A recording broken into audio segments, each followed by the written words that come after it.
黎福斯、东契奇相继倒下，紫金军跌至冰点。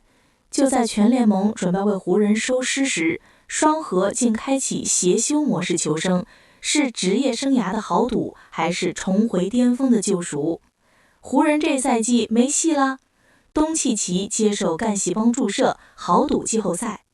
湖人本赛季的故事已经大结局了。这是过去2天 NBA 舆论场里形成的一种全新共识。不仅是球迷们这么认为，专家们也这么说。比如前 NBA 球星麦迪就在一次比赛现场连线时笃定地表示，湖人这一季已没戏了。甚至在湖人队内也被一种悲观的情绪所笼罩。比如詹姆斯在昨天面对媒体时就坦言，在看到黎福斯和东契奇先后伤停的消息后，就像被重重打了一下，像是击中了心脏、胸口。当我睡醒看到结果时，我的唯一反应就是该死，那就是我当时的反应。确实，当任何一支队伍的大当家和二当家在仅仅时隔24小时先后宣布了伤停的消息，当季后赛还剩半个月就要开打，但2位主将理论上的休战时间都在1个月以上，任何理性的人都不可能对这支队伍再抱有哪怕一丁点儿不切实际的幻想了。现实中，剧本同样是这么推进的。在连续输给雷霆和独行侠后，湖人的总战绩已经与掘金完全相同。当下他们只是靠着小分的优势，才暂时守住西部第3的排位。但几乎可以肯定的是，未来几天，紫金军将大概率把这个排名拱手相让了。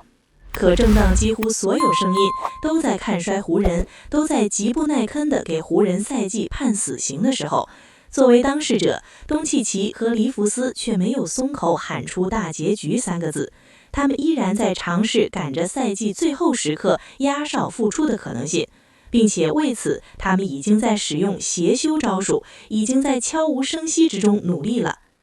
按照名记夏姆斯·卡拉尼亚的说法，在与湖人队医及其个人医疗团队商议后，东契奇将前往欧洲接受针对其左赖2级拉伤的专业治疗，以期加快恢复过程，尽早返回赛场。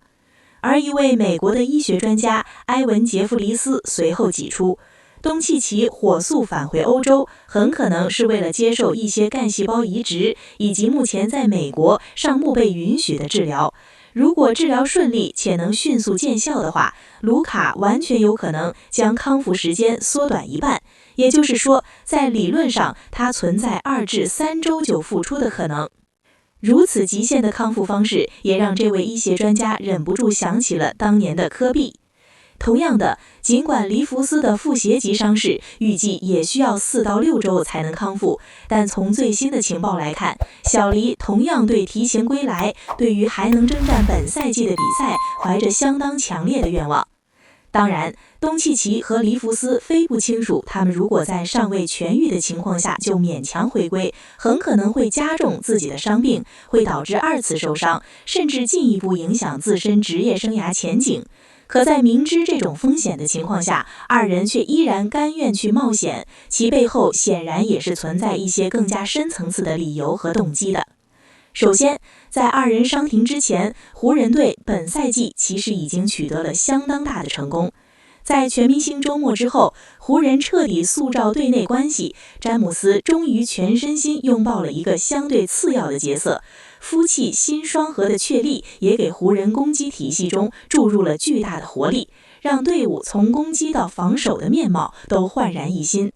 在惨败雷霆的晚宴，湖人在一段14场球的样本中拿到了13场胜利，而在全明星赛以后，湖人的攻击产能也迅速跃居联盟前列。如果不是伤病意外的发生，用不了几天，紫金军可能就已经锁定了西部第3的位次了。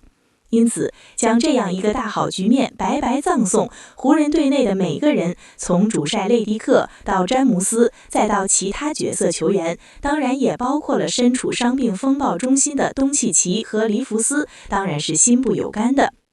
站在个体的角度，刚刚过去的3月份，东契奇经历了他加盟湖人后最为甜蜜的时光。他不仅得分灵感满溢，甚至还有了要去争夺常规赛 MVP 的野心。整个3月，他2次荣誉取得未佳，还拿到了3月的西部最佳球员，甚至他还上演过背靠背轰下60分的历史级神迹。仅以3月份的样本来衡量，他的输出已超过了他在独行侠效力的最后一个完整赛季时的水准了。而也是在那一年，2024年，东契奇最终上战了总决赛台。或许在卢卡看来，如果自己不受伤，2024年的剧本是完全有可能重现的。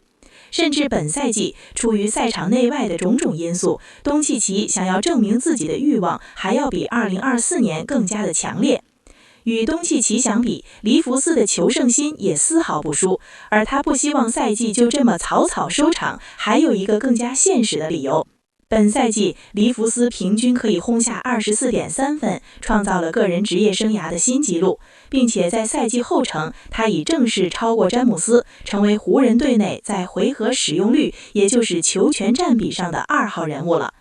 另外，本赛季在东契奇和詹姆斯无法出战的晚宴，黎弗斯临时作为队伍的一和，也奉献过一些名场面。比如去年10月27日，他面对国王疯狂砍下51分、9助攻、11篮板，并且在罚球线上22投中21。1天后的背靠背对阵开拓泽，他又得到41分、5助攻、4篮板、3抢断。借着这个股势头，就有业界人士提前喊话，认为湖人今夏必须得用顶薪合同去留用黎弗斯了。而小黎的经纪团队大概也是这么谋划的。可唯一的问题是，由于各种伤病，黎弗斯人内常规赛只打了51场球，出勤率是明显偏低的。如果他无法在季后赛及时赶回来，如果他的赛季出场场数就定格在这个相对平庸的数字上，那么对于他下面向湖人所有新合同，对于他的顶薪谈判都将产生相当不利的内向复用。因此，黎弗斯从本心里也想快点复出。